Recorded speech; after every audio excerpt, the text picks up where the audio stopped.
Hi friends, welcome to 1C recipes and vlogs. இது வரைக்கும் நீங்கள் நம்ம சேனலை சப்ஸ்கிரைப் பண்ணலை அப்படின்னா சப்ஸ்கிரைப் பண்ணிடுங்க. கூடவே பெல் ஐக்கானையும் கிளிக் பண்ணிடுங்க.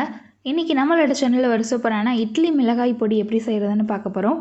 இந்த இட்லி மிளகாய் பொடி வீட்டில் கொஞ்சம் அதிகமாக செஞ்சு வச்சிட்டோம் அப்படின்னா ஒரு சில நாட்களில் நம்ம சட்னி சாம்பார் இந்த மாதிரி செய்ய முடியாத நாட்கள் இருக்கும், ரொம்ப லேசியாக இருக்கும் அல்லது ரொம்ப டயர்டாக இருக்கும். அந்த மாதிரி நாட்களில் இந்த இட்லி பொடி ரொம்பவே ஹெல்ப்ஃபுல்லாக இருக்கும். இந்த இட்லி பொடி வச்சு பொடி இட்லி, பொடி தோசை இந்த மாதிரி வெரைட்டியான டிஃபன் ஐட்டமும் செய்யலாம். இந்த இட்லி பொடி ரொம்ப டேஸ்டியாக பண்ணி வச்சிட்டோம் அப்படின்னா வீட்டில் இருக்கிற எல்லோரும் கண்டிப்பாக விரும்பி சாப்பிடுவாங்க. இட்லி பொடி பிடிக்காதவங்க கூட கண்டிப்பாக விரும்பி சாப்பிடுவாங்க. ரொம்பவே சூப்பராக இருக்கும். இதே மாதிரி நீங்களும் ட்ரை பண்ணி பார்த்துட்டு எப்படி இருந்ததுன்னு சொல்லிட்டு கமெண்ட்டில் சொல்லுங்கள். இப்போ இந்த இட்லி பொடி எப்படி செய்கிறதுன்னு பார்க்கலாம். ஃபஸ்ட்டு நம்ம எண்ணெய் சேர்க்காமல் ட்ரை ரோஸ்ட் பண்ண வேண்டிய இன்க்ரீடியண்ட் ஆட் பண்ணிக்கலாம். நான் இன்றைக்கி கருப்பு எள் 3 டேபிள் ஸ்பூன் அளவு எடுத்திருக்கேன். நீங்கள் வெள்ளை எள் கூட சேர்த்து பண்ணலாம். இப்போ இந்த எள் வெடிக்கிற சவுண்டு வர வரைக்கும் நல்லா ட்ரை ரோஸ்ட் பண்ணிவிட்டு ஒரு பிளேட்டில் கொட்டி வச்சுருங்க. இது நல்லா ஆறட்டும். அடுத்து அதே பேனில் 3 டீஸ்பூன் அளவு தேங்காய் எண்ணெய் சேர்த்துக்கலாம். நான் இன்றைக்கி தேங்காய் எண்ணெய் யூஸ் பண்ணி இந்த பொருட்கள் எல்லாம் ஃப்ரை பண்ண போகிறேன். நீங்கள் சமையலுக்கு யூஸ் பண்ணுற எந்த எண்ணெயாக இருந்தாலும் பரவாயில்லை. எண்ணெய் நல்லா சூடான பின்னாடி காரத்துக்கான மிளகாய் வத்தல் 7, காஷ்மீரி மிளகாய் வத்தல் கலர் கொடுக்கும், அதனால் அது ஒரு 3 ஆட் பண்ணி அதையும் அந்த எண்ணெயில் வறுத்து ஒரு பிளேட்டில் எடுத்து வச்சாச்சு. எள்ளு கூட மிக்ஸ் பண்ணக்கூடாது. எள்ளு தனி பிளேட்லேயும் அடுத்து நம்ம எண்ணெய் சேர்த்து வறுக்கிற பொருள் எல்லாத்தையும் இன்னொரு பிளேட்லேயும் கொட்டி வைக்கணும். இப்போ அதே பேனில் ஒரு கப்பில் 3/4 கப் அளவு உளுந்து ஆட் பண்ணியிருக்கேன். அந்த உளுந்தையும் நல்லா சிவக்க வறுத்து எடுத்துக்கலாம்.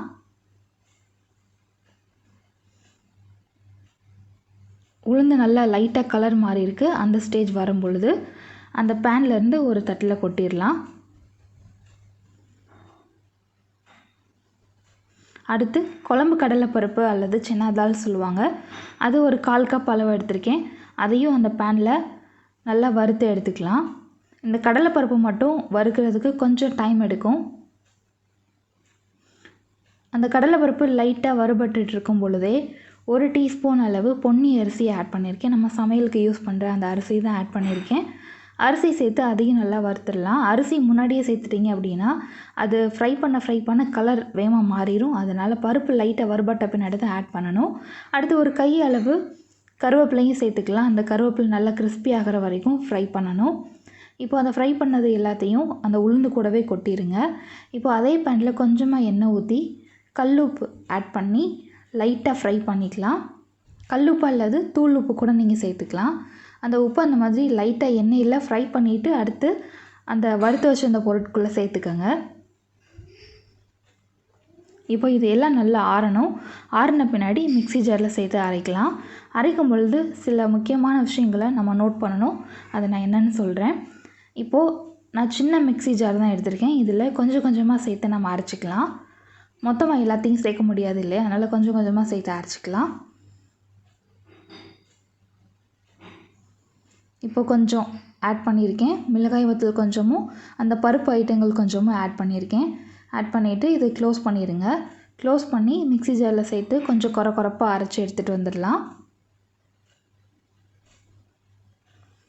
இப்போ இந்த மாதிரி கொரப்பாக அரைச்சிட்டு வந்த பின்னாடி தான் நம்ம எள்ளு சேர்த்து அரைக்கணும். முன்னாடியே சேர்த்துட்டோம் அப்படின்னா அது எண்ணெய் பிசுபிசுப்பு வந்துடும். அதனால் பவுடர் மாதிரி நமக்கு கிடைக்காது. அதனால தான் கொரப்பாக அரைச்ச பின்னாடி சேர்க்கணும். கொஞ்சம் எள்ளு தான் நான் இப்போ ஆட் பண்ணியிருக்கேன். இன்னும் கொஞ்சம் எள்ளு இருக்குது. இன்னும் கொஞ்சம் அந்த பருப்பு வகைகள் இருக்குது.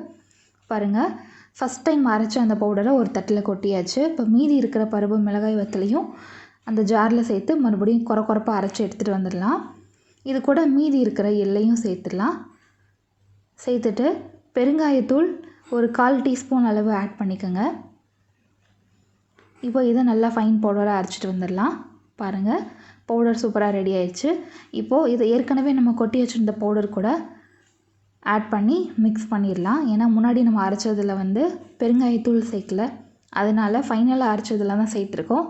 அதனால் அதை மிக்ஸ் பண்ணணும். நல்லா மிக்ஸ் பண்ணிவிட்டு இதை ஒரு ஏர்டைட் பாக்ஸ் அல்லது இந்த மாதிரி கண்ணாடி ஜாரில் ஸ்டோர் பண்ணி வச்சுருங்க. உங்களுக்கு தேவைப்படும் பொழுது இட்லி அல்லது தோசைக்கு தொட்டு சாப்பிட்றதுக்கு ரொம்பவே சூப்பராக இருக்கும். பேச்சுலர்ஸ்க்கு இந்த ரெசிபி கண்டிப்பாக ரொம்பவே யூஸ்ஃபுல்லாக இருக்கும்னு நான் சொல்லுவேன். இதே மாதிரி கண்டிப்பாக ட்ரை பண்ணி பாருங்கள். ரொம்பவே சூப்பரான இட்லி பொடி, டேஸ்ட் ரொம்பவே சூப்பராக இருக்கும். இந்த இட்லி பொடி கூட நல்லெண்ணெய் கொஞ்சம் ஆட் பண்ணி மிக்ஸ் பண்ணிவிட்டு இட்லி அல்லது தோசை கூட வச்சு சாப்பிடுங்க. ரொம்பவே சூப்பராக இருக்கும். இந்த ரெசிபி கண்டிப்பாக ட்ரை பண்ணி பாருங்கள். இந்த வீடியோ உங்களுக்கு பிடிச்சிருந்தது அப்படின்னா இந்த வீடியோக்கு ஒரு லைக் கொடுங்க, எல்லாத்துக்கும் ஷேர் பண்ணுங்கள். மறக்காமல் நம்ம சேனலை சப்ஸ்கிரைப் பண்ணுங்கள். இதே மாதிரி ஒரு சூப்பரான வீடியோவில் நெக்ஸ்ட் நம்ம மீட் பண்ணலாம். தேங்க்யூ ஸோ மச் ஃபார் வாட்சிங்.